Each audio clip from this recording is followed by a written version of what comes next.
It looks like a curtain of bacon, a bacon curtain here. Billy, want some? Okay. I'm shocked. I don't shock easily, and I'm shocked. And, oh, not bad. This might be the fastest the product's ever won me over. I'm won over quickly. Welcome back, everybody. Now, earlier today, I went shopping at Walmart looking for kitchen gadgets to test out. So I picked up several things to try out and also scoured the shelves for other deals worth mentioning. So let's get started in today's video.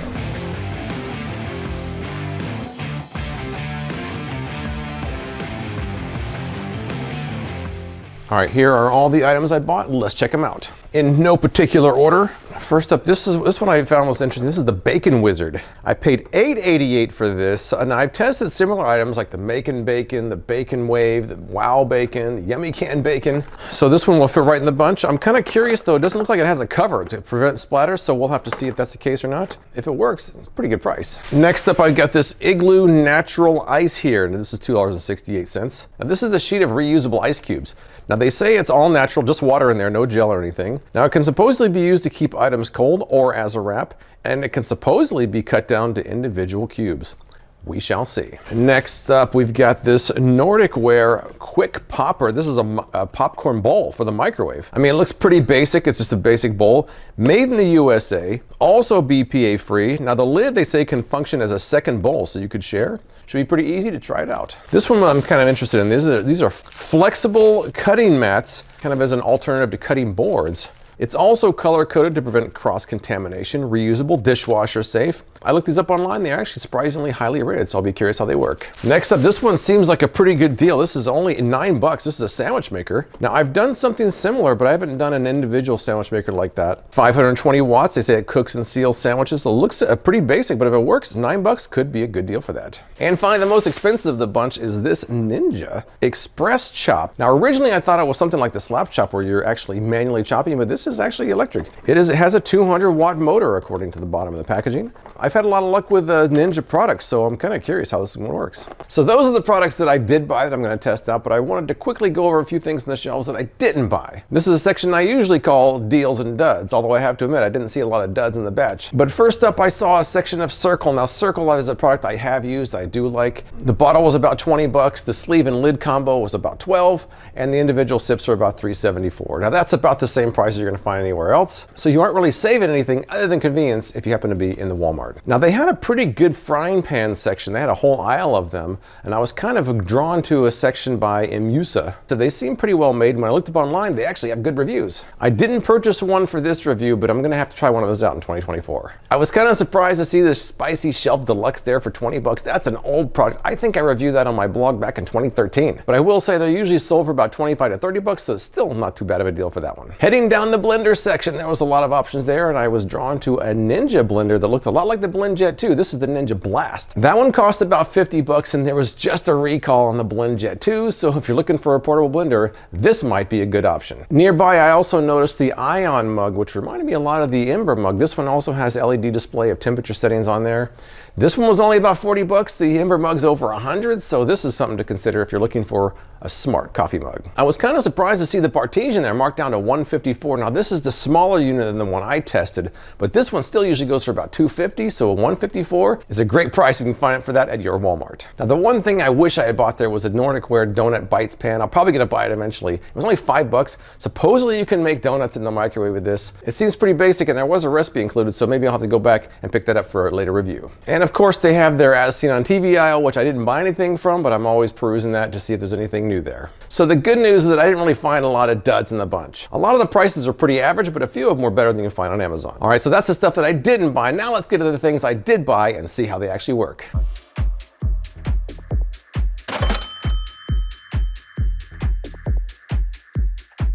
Let's take a look at this Nordic Ware popcorn bowl, shall we now? It just looks like a regular bowl. It doesn't seem like there's really too much to it. Looking at their microscopic instructions here, they say to cook on high 3 to 3.5 minutes. Cooking times will vary. They say use 1/4 to 1/2 cup of popcorn. They say don't add oil or butter prior to popping, but you can add it afterwards. I have a 1/2 cup of kernels here. Just going straight in there.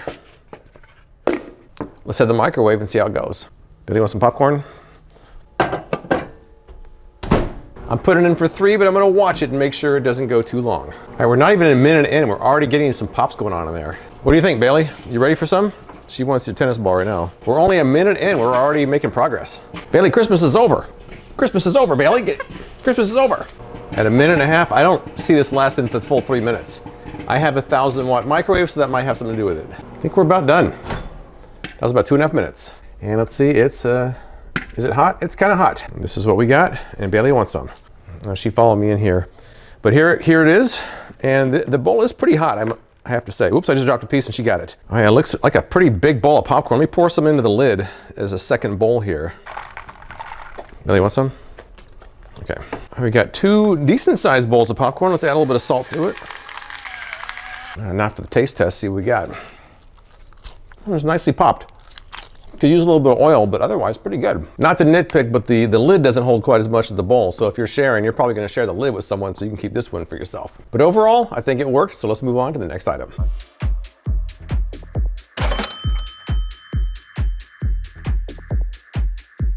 All right, let's try this My Mini sandwich maker here. I've read over the instructions. I cleaned it off. I ran it through a cycle to make sure it burned anything off. Now I'm ready to try it. Now they say what you're supposed to do is first plug it in to preheat it and then prepare your sandwich while you're waiting. It is on and there is a red light. All right, the light has just gone out. Now they say you're supposed to either spray it or put some oil on the surfaces and then add your sandwich. All right, I've got a very basic grilled cheese sandwich. We're just gonna add it right on there and see what happens. All right, so I'm just gonna place it right in the center here. Latch it, it did squeeze it quite a bit, and now we wait. They say it'll take about 2 to 3 minutes for a sandwich, so hopefully that's the case. There really isn't a timer or anything, you're just supposed to keep checking it, I guess. As that's cooking, I'm reading this over one more time here. There's no real timer, it just says once the food is cooked to your preference. The only way you're gonna know if it's cooked to your preference is by checking on it. All right, it's been a couple minutes, let's check it out here. And, oh, not bad. It looks pretty good. Let's get it out of there, I think it's pretty much ready. What do you guys think? And there's our sandwich. I think it turned out pretty good. Let's look in the center here. That's side 1, that's side 2. I have to cut this a little bit because it doesn't want to come apart. There we go. What do you guys think? I think it was pretty good. It's a nice grilled cheese sandwich. And it's also not leaking the gooey cheese out of there, so that's pretty good. It seems like it's pretty nicely sealed. Let's see how it actually tastes. Oh, crispy. Billy's back in here. Oh, it turned out perfect. I don't even think that took 3 minutes. That was very quick. It's nicely toasted, the center is sealed, so I think this one actually works. For $9, not a bad deal. All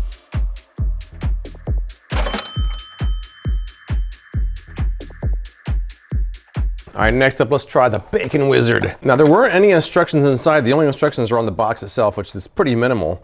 They have cooking times for a different number of strips, a few things down here. Really all you're supposed to do is load it up and cook it according to the chart here. Pretty compact storage. There's no mention of covering it or anything. There doesn't seem to be a cover at all. We shall see about that. Now the way you're supposed to do it, you can load it up, I think up to 16 pieces. You can have, there's all these different wedges here. So 1, 2, 3, 4, 5, 6, 7, 8. And then on the inside, 1, 2, 3, 4, 5, 6, 7, 8. So you can do up to 16 slices, which is quite a bit. Then you have your grease collection tray down here. That's pretty much it. No mention of covering it up, so we'll see how much splatter there is in the microwave when I'm done. So just putting the first piece on there, you can see it hangs almost all the way down to the bottom. So extra long slices probably aren't gonna work very well in here. Extra wide might be an issue too, but we're gonna work with this. All right, I've got it loaded up here. It looks pretty good. It looks like a curtain of bacon, a bacon curtain here. Now, according to this chart, it should be about 4 minutes. Oh, Bailey wants that. Bailey wants that. Hope there's not too much grease after I'm done. Don't cover it, huh? I don't know. I feel like I want to cover it, but they don't say to. And we're off, and hopefully it's not too much splatter when I'm done. We've only got about a minute left, and it doesn't look done at all. So I don't think 4 minutes is going to be accurate, but we shall see. Does that smell good, Bailey? And let's see what we got. That is not done at 4 minutes. Got to keep going. I'm not sure how long to go. I'm just gonna put it in there and keep checking on it. And still not done. Keep going. This will end up being 8 minutes total. They said 4 for 8 slices, but I'm gonna end up being 8 if it's done at that point. And come on. We're getting there, but I still don't think it's done yet. Gotta keep going. I think it might be about done now. Let's see, we only have a few seconds left. So at 9.5 minutes, I would say it's probably done. Not quite the 4 minutes they said. How hot does this handle? Not too hot, actually. There is a decent amount of grease down at the bottom there, and there's a little bit of grease in here, and there's certainly some splatter on the sides there. All right, let's pull some of these off here and see what we got. Looks like a lot of these kind of connected at the bottoms, so that's a bit to get off there. They're kind of stuck together. All right, here's the final result. They don't seem completely even. Some of them felt stuck together. It took way longer than I expected, but they are cooked, so let's do a taste test here. They said 4 minutes, it was almost 10. More than double than what they said, but let's try a piece here. I mean, once it's cooked, it's hard to mess bacon up, right?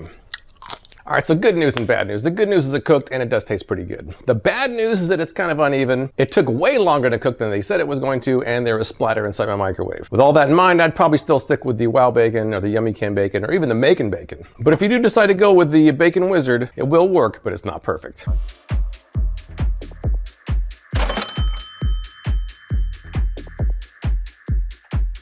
Next up, let's try these flexible cutting mats. Only cost me $5 for 4 of them. That seems like a pretty good deal. Now, what I like about them is that they're color coded. Now, if the color coding looks familiar to you, at least it does to me. Not long ago, I did this cutting board, which cost me $180, but it also had color coded cutting boards and corresponding knives. And it's the same colors as that. Both have blue for fish, orange for bread, red for meat and poultry, green for fruits and veggies. These cutting boards are expensive, but I did like them. Now, another cutting board I recently reviewed was this slap chop one, which I wasn't a fan of. I liked the fact that it would fold and you could dump it in a bowl, but it would just slid around a lot and it didn't lay flat. So it seems like this $5 collection of cutting mats might actually offer features from both of those at a fraction of the cost. Now I'm going to be cutting these up for use in my next product. I'm testing out the Ninja chopper, so I'm going to be cutting them with that in mind. One thing I did notice, if you look closely, there is a nice non-slip surface on the bottom here. It seems to be pretty non-slip, unlike this one, which had nothing that slid around like crazy. What I'm looking for is how much it actually marks up the mat itself and how much it slides around. It's not sliding around at all so far, so that's a good thing. Now what I'm thinking is that since it's flexible, it should be able to just bend it and pour it in there like this, which you can. It's kind of nice. I want to kind of focus on one of these so I can get a lot of use out of one of them. So let me keep going on this particular mat.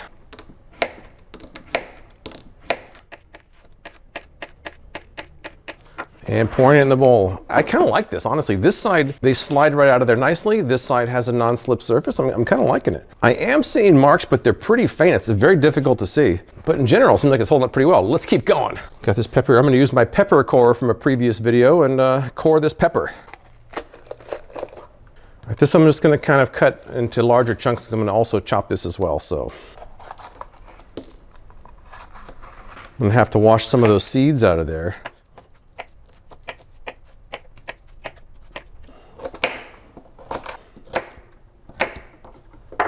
So I've got all my fruits and veggies cut up. There are marks in there, but it's held up pretty well, I think. And the non-slip surface works pretty well. So I'm pretty happy with that. Now, the idea about this having multiple colors is you can not cross-contaminate. I've got this chicken breast I got to cut up, and I'm on a fresh mat here. I'll use my corresponding knife. I'm trying to not go easy on it because I want to see if I can make marks on here and how significant it's going to be. This knife is pretty sharp, and I'm using a lot of force to see what kind of marks I can get on the bottom of it. Very little markings, so I think that these mats are actually pretty good. I'll see how they hold up over time, but my first use, using the fruit and vegetable one quite a bit, it's held up better than some of the other cutting boards I've tried that are much more expensive. So for $5, this seems like a pretty good investment.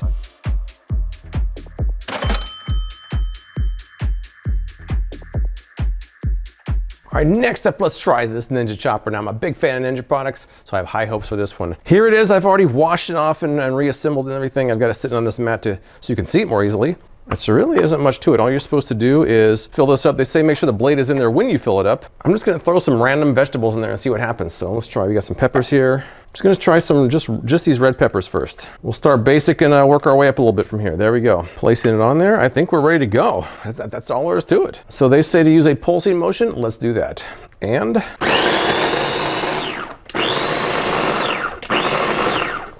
wow.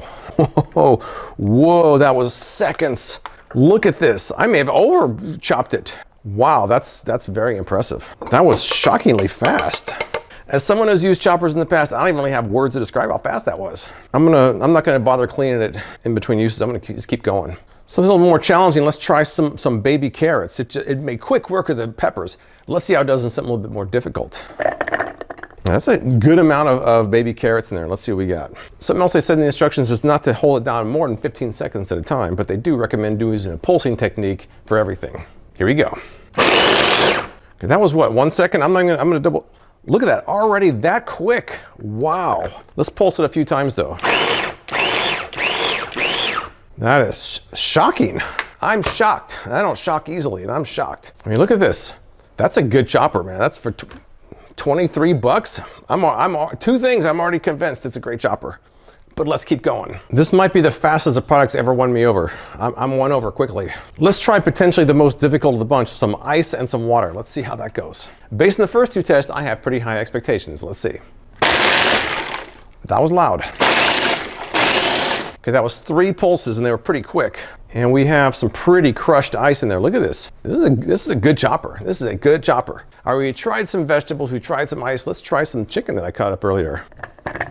That's what we got. We got chicken in there, and let's see how long it takes to chop this up properly. Based on everything else I've done, I gotta go a couple seconds, and that's about it.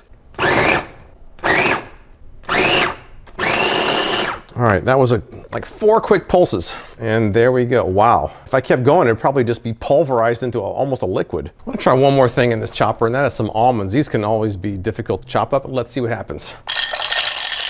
A good amount of them in. That's a lot. Oh, that was about half the container. Here we go. Was that loud? Wow. Wow, is that loud. Where's my earplugs? Oh, wow, is that loud. Very finely chopped in a pretty short period of time. Despite the loudness, it did work quite well. I think this is a great investment for 23 bucks. Ninja once again came through with a great product.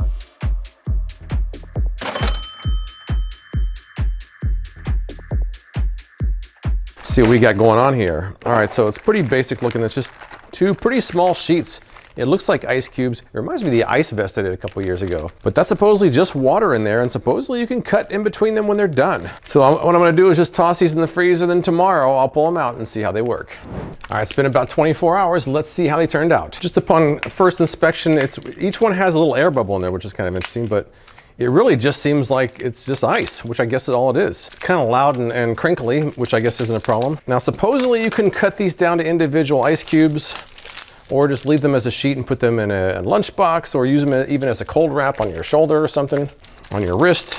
Looks almost like one of those like heavy metal wristbands from the 80s or something, right? Maybe not. Let me try cutting one of these down a little bit and see if I can use individual ice cubes. You kind of got to be pretty precise because there isn't a lot of room in there, but I'll try it anyways. I think this is easier frozen because you can see where the ice stops. When it's liquid, probably not as easy. And if you don't get it right in the center, you're going to be ruining one of those.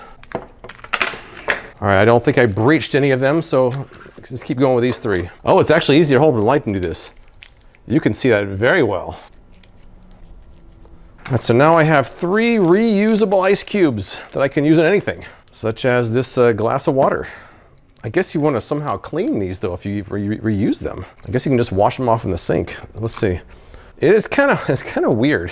It's a little bit weird because you have these plastic in there. It seems like it's going to work. Basically just ice that's protected. So I don't know, it's kind of an interesting, it's almost gimmicky and situational. I'm not sure I'll switch to these because I'm a big fan of ice, but I'm not sure. I think the fact that if you put them in a drink, you're going to have to wash these, and that just, I don't know. I'd rather just melt in the water and I just drink it. I can see how it'll be useful in some situations, just maybe not for me. Well, that's it as far as this Walmart haul goes. I would say my favorite of the bunch clearly is the Ninja Chopper. That's a great kitchen tool. I'm sure that's going to find a place for that in my kitchen. My least favorite is probably the Bacon Wizard. I feel like it's almost there. If they had put some sort of a cover over it to prevent splatter, it might not be so bad. It also took longer than I thought it was going to. But overall, I think everything worked pretty well. Also, one quick update on the Bacon Wizard. I did run it through the dishwasher and it came out nicely. So it did hold up in the dishwasher. It didn't seem to warped at all. So it is dishwasher safe and it came out no worse for wear. If you've tried any of these products, tell me what you think in the comments below. I appreciate you watching and I'll see you next time. As someone who's used choppers, I'm completely,